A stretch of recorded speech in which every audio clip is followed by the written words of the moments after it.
Lunchbox TV's review of Loki Episode 5, Journey into Mystery. And yes, it's named after the comic book series that introduced Thor to the mainstream comics. And, well, this has a lot to do with Loki and Lokis. And I'm Loki, and I'm joined... No, I'm not. No, I'm Alex. And I'm joined by Lou. Possible variant, I guess, because I'm switched again. So He's flipped. And I'm joined by Michelle. Yeah, not a variant, just a merch. No. Just me, Michelle. Legit Michelle. And yeah, we're gonna talk some spoilers about what went down in this episode. So we start out with the opening shot at the TVA where shit went down. And Loki and Sylvie got into a fight. Hunter B-15 somewhat fought. As we covered the last episode, she got her ass whooped by jobber henchmen. But that's besides the point. We see the head of the TVA, literal head on the floor. The three reptile things that supposedly were in control of the TVA. Not in control. It's a pretty shot, like a 360, just encapsulating everything, and just kind of like a refresher on last episode. Were there any thoughts at this point? Just one, in that it was a really beautiful shot. Yeah, one of, I guess, it's actually probably my favorite shot of the series so far. It's just the way it was done. That's all I got for that. I actually have so I also like the shot. And here's my reading into things too much. It reminded me of a shot from Midsummer, mm-hmm. whatever, the Ari Aster movie. So anyone who's seen that movie, my horror fans out there is a shot when they go into the cult area that does the exact same thing. So it's like that 360, but it goes as if you're diving forwards upside down kind of thing. That same shot. And in that case, for that movie, it's kind of when things start to go wrong.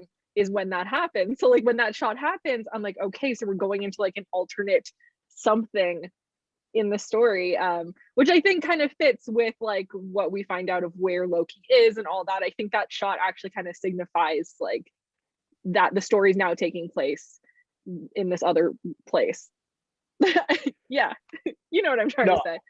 I totally agree. There's something symbolic about the whole flip where it's okay, we're going into the void now. We're tumbling into this rabbit hole to find out more. And yeah, in terms of symbolism and what a shot means, yeah, Lou's right. You're right. It was impactful. It was pretty, and it meant a lot because in the next scene we are in the void, and we are introduced to 4 locos. No, that's the drink. 4 Lokis. 4 new Lokis. And all right, we got the name. First Loki, we got classic Loki in the leotard, older man. He's I forgot, Richard E. Grant, I think, plays him. He's in the latest Star Wars, not Force Awakens, The Rise of Skywalker. I believe, yeah. One of them Star Wars movies. Yeah. Well, one of the ones that piss people off, which seems to be all of them.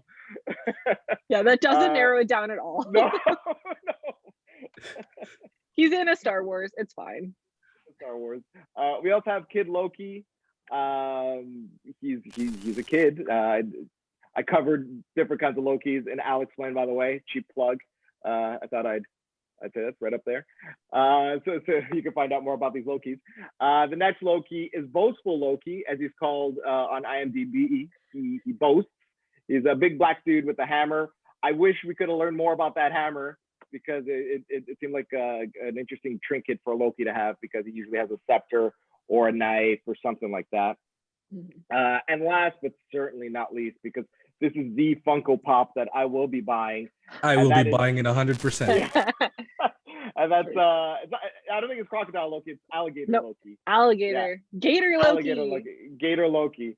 So Gator Loki doesn't speak much, but he lets his actions speak for everyone. And so we're introduced to these 4 who tell the recently arrived Loki, we got to get going because that giant cloud thing's about to kill us. And the first thought that went through my head, I was like, dear Lord, please let that be Galactus from the crappy Fantastic Four. No. Yeah. No. Like, if this is Galactus, I'm gonna be pissed off. But no, the actual ridiculous cameo appearance that we did get was the Thanos copter. It was right there in that opening shot from the comics. There's a helicopter that Thanos used for some reason, and it was right there in that scene. It had Thanos' name on it. No, the cloud creature is actually Alias, also from the comics, with strong ties to Kang and Renslayer. Oh, can you believe it? Kang, I can't believe it. Can you believe it? Okay, bye. I'm leaving now. See you later. So, yeah, Alias is the cloud creature destroying stuff. And all right, I'm gonna put a pin on it right now. What do everyone think with the Lokis and everything up to this point? At this point, like, because this is like we're talking about just like their general introduction where we don't necessarily know too much about them. I just thought it was cool. I was like, this is cool. I like looking at the differences. And at this point, they kind of show that Kid Loki is King Loki. So he's their leader, which I thought that was really interesting. And then like our Loki Prime kind of points that out, being like, this sounds so. Prime Loki Prime, our Loki says to classic Loki, "You're the oldest. Why aren't you in charge? Why is Kid Loki King Loki?" And that's a lot of Lokis.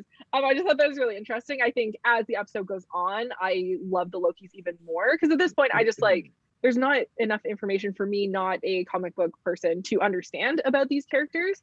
I'm just like, cool. They look cool. I like a gator. Gators are cool. That's where I'm at this point in the episode. First, that whole sequence was just a feast for the eyes. It's actually the first time I rewatched something not to look for clues of like I wonder who's coming or what's gonna happen, but just kind of just looking at everything, enjoying every bit of it. I don't think Alex even mentioned that you saw Throg there. That's right. Yeah. Like when the camera was going down, you saw Mjolnir, and then you see a Throg in like a bottle trying to escape. Oh, the little guy. Yeah. I didn't know what that Frog was. Thor. I was like, there's a little guy. Is it a little Thor? Because that's what I thought it was. Yeah, that's Frog Tiny Thor. Okay. Cool. So I was really happy. I'm like, oh my god, he's canon now. Throg exists. And yeah, I also really like the attention to details for the Lokis. Like the classic Loki with like the leotard, even Kid Loki, because as Alex mentioned, he was doing I'll explain, and so I was looking up a bunch of photos of them, and it actually resembles it, which is pretty cool. And I think boastful Loki you're talking about is the ugly Loki that Alex was describing in I'll explain. Well, just for the look, not the exact same person, but that's just rude. That's it.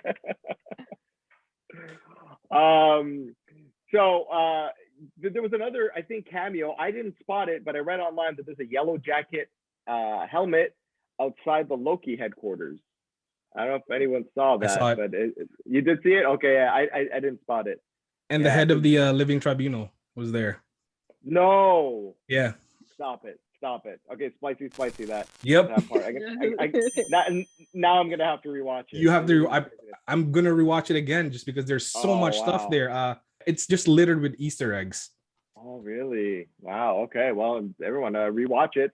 For all the nerds, just rewatch it. Yeah, for all the nerds, it's incredible. Now slowing things down to some other characters at the TVA. We got Sylvie and Renslayer in a face-off.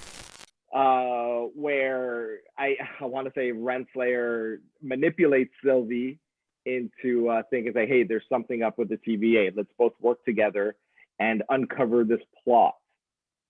However, it was just a ploy by Renslayer, and because Miss Minutes is there trying to get some files on a supposed vehicle that can go into the void and undisturbed. But it might exist, it might not exist. I guess we'll have to wait till the next episode. But yeah, it was just Renslayer buying time for her goons, TVA goons, to come in. At which point, Sylvie, I guess, seppuku prunes herself just and just because she found out that when you get pruned, you go to this void at the end of time, and that's where everyone is. Where Aelioth is just destroying things, like this evil Tasmanian devil creature, and yeah, so Sylvie decides she'd have a better shot at figuring things out over there, and so she does. What do you guys think? Were there anything? Okay, because I'll say that like Renslayer seems to be like I wanted. Again, this is like a comic book thing. I think she is in love with the head of the TVA, and I don't think he's around. I think she's still keeping up Kang's intentions, but Kang is not around. Kang has disappeared, and this is what I'm thinking, that Renslayer is just holding steadfast to what Kang wants. How about you guys? Michelle, what do you think? Because my thoughts are exactly the same as Alex. She's holding back something. That's all I was gonna say. For a hot minute, I thought maybe she was actually just running the show and just like put these figureheads above her so that she's not accountable for the things that are happening. But it's always her kind of like telling everybody else what's going on. So I don't know what, like, that's what I thought. The thing that I just thought was interesting, and it makes me angry, like it did last week, this romance between Sylvie and Loki. So when Renslayer says, "Oh, I'm gonna put you in a time loop. I'll put you in a happy memory," and Sylvie's like, "Happy memory," kills herself. Well, like self prunes to be with Loki for her happiness. Like, oh, really. And then like as the episode progresses, it gets more like romancy. Like, I don't like tell me I'm wrong, but like I don't think I'm crazy reading it as like a weird romance now. Like he's all like, even Loki Prime talking to the other Lokis is like, "Oh, I want to help her. Like, I believe in her. I like da da da. Like, I'm changed by her." I'm like, oh, okay. I don't know. Anyways, that was just interesting to me, that her happy memory is let's self prune so I can be with Loki in the void. Why not? As the kids say, I don't ship that. I don't ship that too at all. It's weird. It's a little too weird for me. I don't know why. Yeah, it's weird. It's not Game of Thrones weird, but it feels incestuous. Like, yes, that's at least how, like, it feels weird, because like I was having this debate with my friends. Like, if it's yourself, it's technically not incest. It's just masturbation. It's self-love, baby. Yeah, it's like taking self-love to the next level. But why does that seem so weird when it's another physical being? Like, weird. I don't know. They did it in The Time Traveler's Wife, like in that book, like the dude went back and he jacked off his younger self, and like that's weird still. Like, it's all weird. It's all weird if it's you. I don't know. So it goes back to like The Boys, when it was like the guy who turned into Homelander and he was like gonna do himself. It's still weird. It's still weird if it's you. So that's where we're at. Sorry, everybody. That's my side rant. Leave out all of the inappropriate words. Thank you. No, leave it in. Leave it in. I think there's a term for it in the Twitter universe, and it's self-cessed. And yeah, just Holstein. Let's move on to some of the cool stuff. Let's cleanse the palate here. Because we find out more about the Lokis, and I guess we'll start with the king/kid Loki, who killed Thor, and he seems to really regret it, as well he should, because as we know, that Loki does care about Thor ultimately, even though he lashes out at Thor. But this kid did end up killing Loki. Classic Loki. He he ditched the knives and tuned into his magical self, his illusionist powers, and what he was able to do in Endgame, instead of dying at the hands of Thanos, he disguised himself as debris and made it through and just floated out in outer space, landed on a planet, and just stayed there until he got bored. He's like, you know what, there's more for me, for my glorious purpose. And that's when he got caught by the TVA and pruned. That was he was seeking Thor, right? He was looking for Thor. Yeah, he missed his brother. He missed his brother. That's it. Yeah, that's pretty cute. and boastful Thor, which is like so super interesting. It's like he says he killed Captain America and Iron Man, And excuse me, I want to see these receipts here, sir. Well, that's Gator Loki didn't believe him and growled at him and said he was a Yeah. liar. So there's that. Like, Pixar didn't happen, please. Gator Loki ain't having it. Gator Loki is like this combination of like Groot, who can't really express himself, and Rocket Raccoon, who is just pissed off and wanting to fight all the time. Love it. Yeah, I love Gator Loki so much. The new Baby Like, Yoda. So much. Baby. Literally, Yes. literally. Like, give me. I want more Gator Loki. And I'm so sad that we probably won't get more, because I just love. I don't know, and I love the way everyone introduces the alligator Loki of just like, yeah, that's a thing. It just is. And he's like, okay, what is it, like Loki Prime's like, surprisingly, like, that's not the weirdest thing I've ever seen, or something like that. And I love that. So when he's later explaining it to Sylvie, he's like, just trust me, it's a Just gator. go with it. Like, I love it. It's so fun. Then like a Gator Loki bite the wrong cat or something is what they were talking about. Yeah, the bit the wrong wrong neighbor's neighbor's cat. Bit the wrong neighbor. Yeah. Yeah. Which is really interesting. What's going on in this universe, in this Gator Loki universe? Give me that show animated. I want that Give universe. Give me it. Oh man. So while in this hideout, there's a bunch of knickknacks and stuff, but I didn't take the time to look around if there's anything kind of unique in there. That's for the third watch.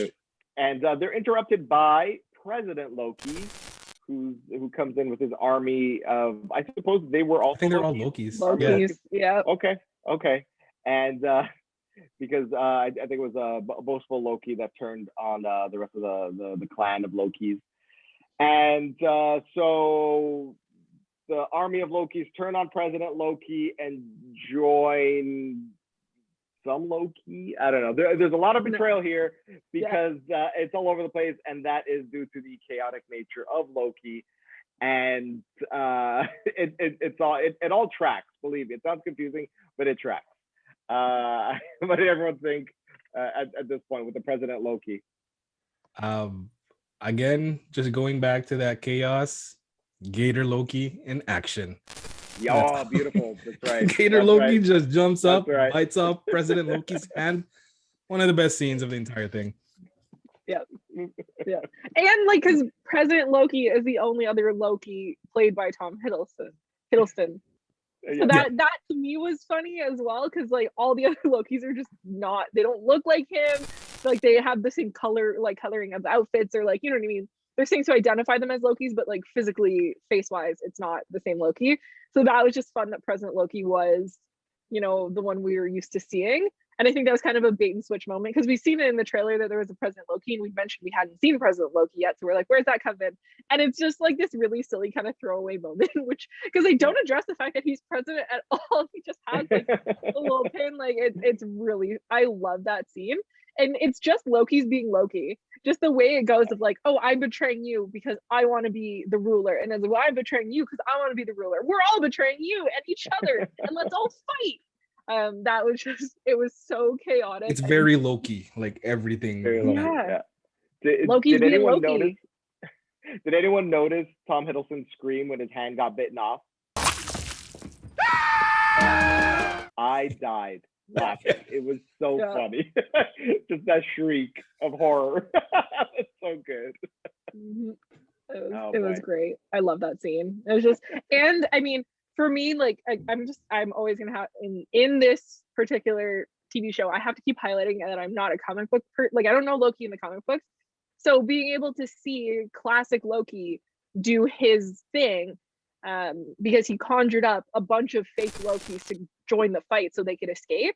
That was really cool, because I'm not really aware of what his potential power is and what he can do. So it's really cool to see it in action, and then it comes into play later on. So that made sense for me, not knowing the comic books, that is a power that makes sense for him, because I wouldn't be familiar otherwise. So I really, really like that, because I felt in that moment it was catering to me, who wouldn't understand like how epic the final moments are of the episode unless it had been established this way, if that makes sense. Because then they talk about it again and like why he does what he does and how he is so powerful.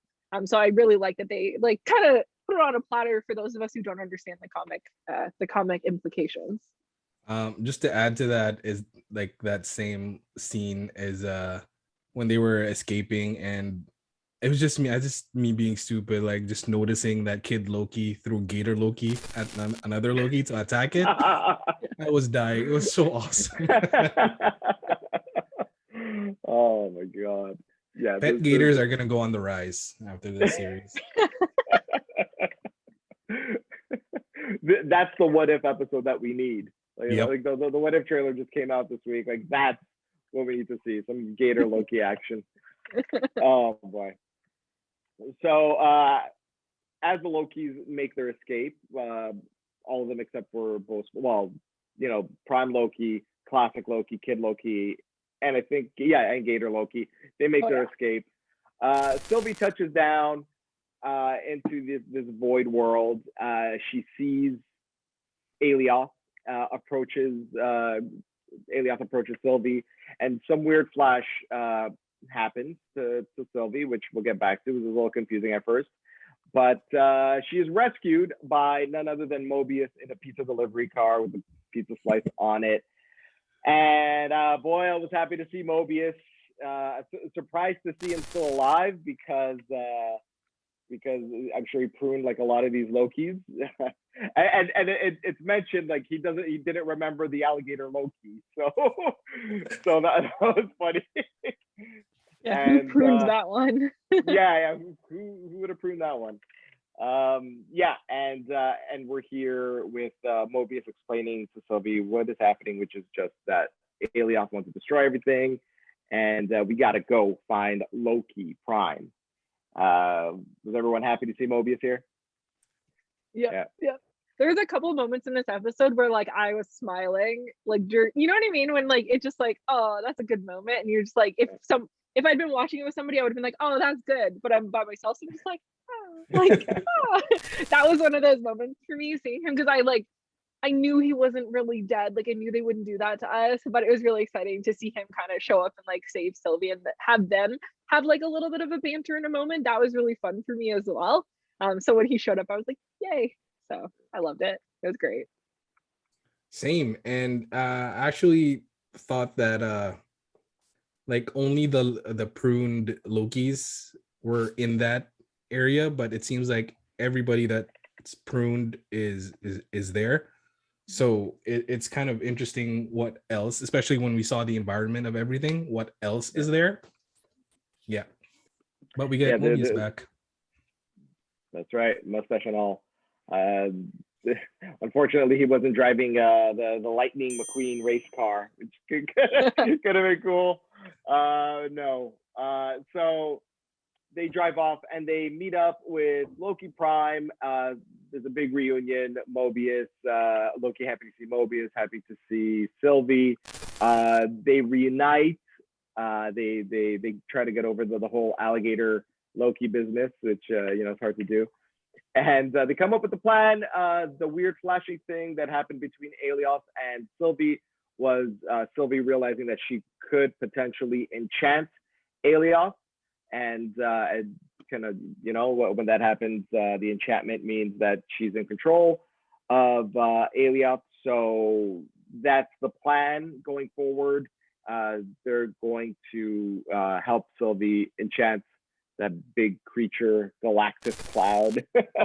And God, it's not the Galactus Cloud. I know, right? I know. This thing had way more personality than that Galactus Cloud. 100%. We could devote an entire episode to the Galactus Cloud debacle, but let's stick to this one. And so that's the plan. Sounds fine, everyone? What did it? And there was a blanket sharing scene with Loki, which is, going back to the whole self-cess thing. Yes, I know. Stupid. But yeah. But what did everyone think? This was the only moment I was a little bit disappointed, not just because of the blanket thing. Like, I don't need to talk anymore about that. Everyone knows how I feel. Stupid. I was a little disappointed that Mobius and Loki didn't actually get to do anything together. So they really just like said, "Hey, what's up?" And then Sylvie gave Mobius her Tempad. oh my gosh, thank you, Tempad. Yes. And then he just leaves. And he's like, okay. But And like there's uh, the really cute moment right. and they hug. Yeah. and then Loki calls him his friend. And that was the other moment I stupid grinned because that was so cute. But then Mobius just leaves. And I really wanted more Loki Mobius like time together because Loki asked Mobius, what are you going to do? And he's at the TVA and he's like, I'm going to burn it to the ground. I'm like, cool, let's see that. Let's do it together. Let's have more buddy time because I don't like the romance. Give me buddy time. But we didn't get any buddy time and I was disappointed. But it was cute that they hugged. Like that was great. I've been waiting for that moment. Yeah, you know what? I was actually thinking the same thing, and then I was kind of okay, because I have a feeling that we're gonna get that buddy time in the final episode. I think there's gonna be something really cool. Hopefully, anyway. I thought this episode was actually too short and didn't have enough. But yeah, I agree with you, and that again, a scene that was pretty cool, like that whole scene there, but it was still kind of awkward once that blanket thing was there. I'm like, oh no, it was just there was a nice conversation between like Mobius and classic Loki talking about Gator Loki, and then you just go back outside and then the two of them are sitting there and like, oh no, I'm like, please don't kiss, just please don't kiss. Definitely the moment we do not need. Yeah. All right, and so yeah, I was you bring up a good point, Michelle. Like, what the hell is Mobius gonna do at the TVA by himself? Like, unless there's some secret thing we don't know about, like how he's like the secret to how he's able to prune titans and vampires by himself. Like he really shouldn't. Like he would just reappear pruned in the same void, you know, just over and over again. Because I can't see what he plans to do. But hopefully there is a strategy that we'll see in the next episode, the finale. So yeah, we got to see that. And now back to the TVA. We have Renslayer. We have Hunter B-15 in like a prison cell after her spectacular loss last week in the battle. I keep having to throw that in because I know Michelle hates it. Yeah. So yeah, they talk and Hunter is just reinforcing the fact that TVA bad, Loki good, in not so many words. And it, to me, it just seemed kind of repetitive, like more of the same. It's like, you know, we know this, we know, like we're caught up on all this, and they didn't like there's no real progression here because like we're aware where Renslayer where she's at. Same with B-15 because like it's the same thing except she's in prison, she's not dead. So like I don't know, the scene really didn't do much for me. I fully agree. Like I was questioning why the scene was there, but then I think like I think that might partially answer what Mobius is gonna do. Because why would they go through the effort of making us know that Hunter B-15 is alive and or not pruned unless like she comes back in some capacity? So maybe Mobius like releases her and then she tells, because her whole thing is she wants to tell the people, she wants everybody to know you're all variants, like that whole thing, because that part hasn't really been like dealt with. Like last episode that didn't get dealt with at all, the fact that the TVA people are variants. Nobody still really knows about that. So maybe her plan will like something will happen with her and Mobius in regards to all of them being variants. So I think that's why, just to like remind us, the viewer, that she's alive and not pruned. Yeah, here's hoping that she can actually kick some ass in the final episode. And other than that, it's the same thoughts I have with Renslayer as I did earlier. There's something more behind this that she's keeping, and that hopefully will also get revealed in the finale. I can't think of a Kang pun, but yeah, Kang. For the last episode, Kang. All right. One thing I want to add. The new Mephisto. What if you guys are wrong? Oh, Kang is my Mephisto. Like everyone had Mephisto in WandaVision. I've got Kang. This yeah. Unfortunately, it's just starting now, but like, yeah, hell yeah, Kang. and I am Alex from the previous one, where if it's not Kang, I'm okay with it. Like there are hints. There's so many Kang hints in this thing that it's like, okay, Kang. But if it's not Kang, for me, it's okay. But yeah, I kind of really want Kang. I have like 2 theories, but later on. Okay. I mean, they're really leaning hard into it because they, like, as we know in the comics, Hardcore. Renslayer, Kang's lover, whatever, part of the TVA, and like we know that Kang is going to be in Quantumania, the next Ant-Man movie, and we have I forgot the actor's name from Lovecraft Country. Can't forget his name. He's playing Kang. Jonathan Majors. Jonathan Majors, yes.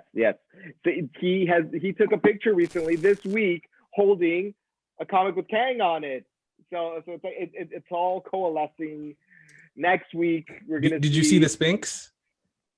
Yes, that's right. The Sphinx too. The Sphinx is in the background. That's right. That's when Kang was in his Immortus phase. Yeah, that's right. So there's a lot leaning towards it.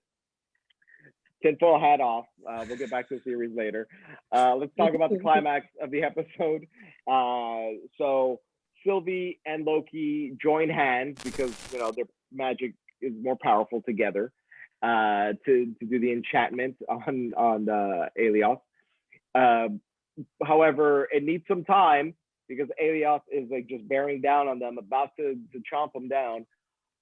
But luckily, classic Loki is there so with awesome. the biggest manifestation of his powers. He recreates Asgard, the entirety of Asgard, which is awesome to see, and it distracts Alios for a good while. All the while, classic Loki yells "glorious purpose," and not to take away from Kid Loki, who delivers the flaming sword to Prime Loki. Which was kind of neat, seeing where that'll go with the little dagger sword thing. But yeah, this is classic Loki's moment. You see how his power works, and he sacrifices himself to help the other Lokis enchant Alios, which does pay off. I'll get to that in a second. But yeah, everyone was impressed. I take it. Everyone really liked it. Yeah.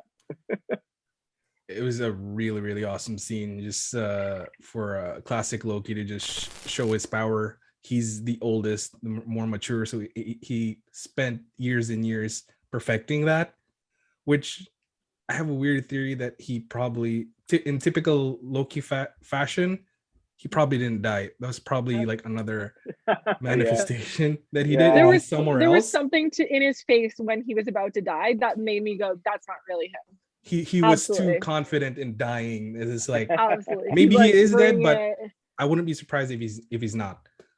Yeah, totally agree. I loved that. The thing I'm liking, like, this is about just the show in general and getting to see so many different types of Lokis, is seeing the different versions of Loki's power, because I wouldn't really know what his powers are based on what the movies have shown so far, because it hasn't been like that robust of a display of what he can do. It's more like trickery and things like that. So seeing the level, the scale that he can actually do, because we've seen Loki Prime like recreate himself every time he like tricks Thor, and it's like, oh, are you really here, brother? Like that whole thing they do together. But being able to see the scale in which he can replicate things is spectacular.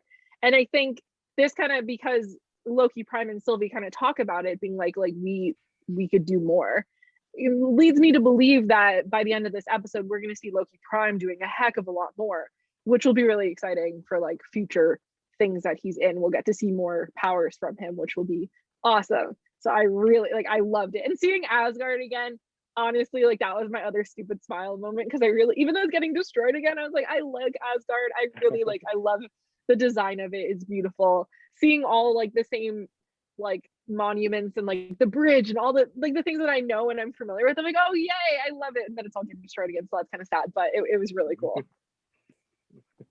And not to mention that Loki and Sylvie, the holding hands things, kind of like a la Guardians of the Galaxy. Remember, I think it was the first one where they held hands and so they can all contain the Infinity Stone. Go ahead, hold hands, love each other. No. Okay. All right. Let's move on to the last bit of the episode, where when they take over or they enchant Alios, they create a portal, I want to say, and they step into it. No idea where or when. I assume something to do with the TVA. And yeah, like I guess this is the point to ask what your theories are, because everyone knows mine. It has something to do with Kang. I'm thinking like Kang is out of commission, or he's somewhere, something, and maybe inside Alien for all I know, and maybe the stuff that the Lokis did just freed him, something. But I expect some sort of Kang reference, even if it's at the end. That's my tinfoil hat time. That's it. What everyone was saying about Mephisto, this is me with Kang. Yes. How about you guys? What do you think? One more episode left, and that is it. What's gonna happen? So 2 thoughts was on who's in that building or castle or whatever. It's not Doom, for anybody that's I know it kind of looks like it could be a Doom castle, but it's either Kang or just another Loki. That's my 2 guesses, is like another variant of Loki and Kang. I am really hoping that it's Kang, because it really sets everything up nicely moving forward, like the multiverse. And we got the trailer for What If, and one of the taglines was like prepare for the multiverse, kind of. So it's gonna I mean, I'd be happy either way. I don't know anything about Kang, but I like the actor that's been cast. So if he's in more things, I'm happy, because I adore him in Lovecraft. Which, by the way, sorry, I'm gonna cut you off just a little bit. Oh yeah. Because it's great that he's gonna be Kang soon, because there will be no second season for Lovecraft County. It got canceled. That like kind of checks out, unfortunately. Yeah. I love it, but it's so weird. It's definitely not everyone's. It's too weird for sure. But he's spectacular in it. I'd say everyone's spectacular in that show in general. And Hunter B-15 is good in that show. B-15's in there too, yeah. She's great. But he's good in it. So that'd be cool. I don't know anything about Kang, but I'm on board for that. I personally think it's probably another Loki, because I don't know enough about Kang to make that my answer. I'm not confident in that. So I think another Loki variant, or I think it'd be really cool if it was a variant of somebody else that we know. I don't know if that's the thing that would happen, but like, what if it was like a Thor variant or something weird? I don't know. It'd be kind of fun to see, like, I don't know, some type of other variant of somebody that we know. Because why isn't that a thing? Why is it a million Lokis? Why, you know? And just the tiny Thor, I guess. Like, that's the other Thor variant. But that could be a thing, and I'd be on board for that, because that'd be a cameo without giving us a true cameo. So yeah, I'd even be happy with like classic long-standing Marvel villain Dracula, considering they talked about vampires and it's a castle. It's like, just give us Dracula. They're bringing in like the Blade universe. Dracula. Listen, Dracula is like a legit like threat in the Marvel universe. It's so weird to think about, because it's like you think of all the crappy movies, and so some of the good movies, but it's like Dracula is like, he's fought Silver Surfer, the X-Men, he's bitten Storm. It's like all these crazy stories, and he's still around. Yeah, he's had a rivalry with Doctor Doom. He gets around in the Marvel universe. But I'd be so on board for a Marvel Dracula movie. Give me it. That'd be so cool. I love Dracula stuff, so I'm on board. No, I don't think we're gonna see Dracula. I just want to talk about him for a second there. And I think we covered the episode there. We're really excited for the final episode, which we will return and talk about next week. But I hope everyone liked what they saw. And if you did, you gotta like, you gotta subscribe, and you should leave a comment. Shame on you if you don't. I'm Alex. I've been joined by Lou and Michelle, and the Lokis, all the Lokis that we've seen in the episode. And thank you for joining us. We'll see you in the next one. Bye. Peace. Bye.